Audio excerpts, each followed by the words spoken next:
જો તમે રાજકોટમાં રહો છો અને એક દિવસની પિકનિક માટે આ વરસાદની સિઝનમાં ક્યાં જવું એ વિચારી રહ્યા હોય તો આ વિડીયો ખાસ તમારા માટે, કારણ કે આજના વિડીયોમાં હું તમને એવી 7 પ્લેસીસ કહીશ કે જ્યાં તમે તમારી ફેમિલી અને ફ્રેન્ડ સાથે ફરવા જઈ શકો છો. નમસ્કાર, હું છું મહેતા નૈસર્ગી અને તમે જોઈ રહ્યા છો અવર રાજકોટ.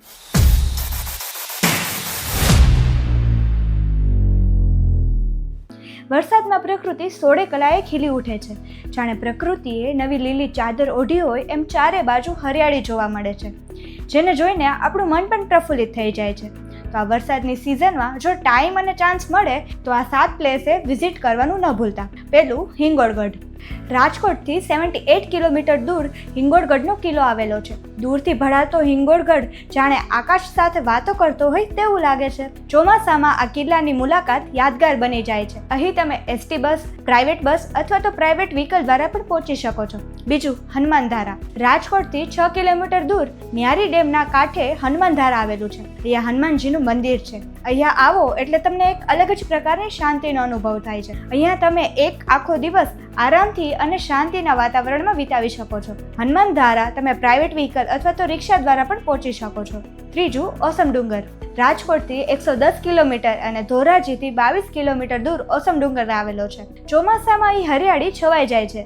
આ ડુંગરાળ વિસ્તારમાં ખડખડ કરતા વહેતા ઝરણાઓ, જંગલ અને કુદરતનો એક અનોખો શણગાર જોવા મળે છે.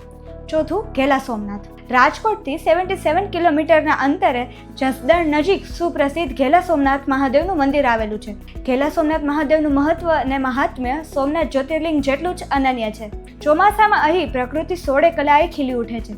ઘેલા સોમનાથ મંદિરની સામે ડુંગર પર મિનળ દેવીનું મંદિર પણ આવેલ છે. મિનળ દેવીના મંદિરથી પણ ઘેલા સોમનાથના મહાદેવના દર્શન થઈ શકે છે. પાંચમું, ભીમોરાની ગુફાઓ. રાજકોટથી આશરે 50 કે 45 કિલોમીટર દૂર સુરેન્દ્રનગરમાં ચોટીલાના ભીમોરા ગામમાં પથ્થરમાંથી કોતરેલી પ્રાચીન ગુફા આવેલી છે. ચોમાસા દરમિયાન અહીં આખો વિસ્તાર લીલીછમ ચાદર ઓઢી લે છે. પરિવાર સાથે શાંતિમય વાતાવરણ અહીં તમને એક અલગ જ અનુભૂતિ કરાવશે. છઠ્ઠું, ઝરિયા મહાદેવ. રાજકોટથી લગભગ 60 કિલોમીટર અને સુરેન્દ્રનગરના થાનથી અંદાજે 15 કિલોમીટર દૂર બીડ વિસ્તારમાં આવેલું આ ઝરિયા મહાદેવ મંદિર ખૂબ જ મહત્વનું છે. નાના પર્વતોની વચ્ચે આવેલા મંદિરમાં એક પથ્થરનો મોટી શિલા અને નીચે ભોળાનાથ બિરાજે છે. અને આ પથ્થરોની વચ્ચે સતત 12 માસ ભોળાનાથની શિવલિંગ પર કુદરતી રીતે જળાભિષેક થાય છે. ચોમાસાની ઋતુમાં આ વિસ્તાર કુદરતી સૌંદર્યથી ખીલી ઉઠે છે. સાતમું, અનલગઢ હિલ સ્ટેશન. રાજકોટથી અંદાજે 45 અને ગોંડલથી 10 થી 12 કિલોમીટર દૂર અનલગઢ કિલ્લો આવેલો છે, જેને ઘણા લોકો મિની હિલ સ્ટેશન તરીકે પણ ઓળખે છે.